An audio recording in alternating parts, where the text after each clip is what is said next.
ګرمۍ کې ګرځي شته یو ګلاس کې ټوله ورځ ګرمۍ ته ګرځي په 1 روپۍ 1% خالص 100 روپۍ 100% خالص تر 100 روپۍ والا دی خو ماشوم 100 روپۍ ماشوم نه واخله ورکه یو ګلاس 100 روپۍ سره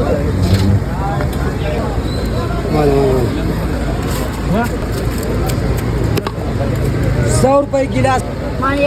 چې چا ملاوټ ورکړه ته 300 روپۍ بقایا ورکړه تاسو 500 ورکړلې وي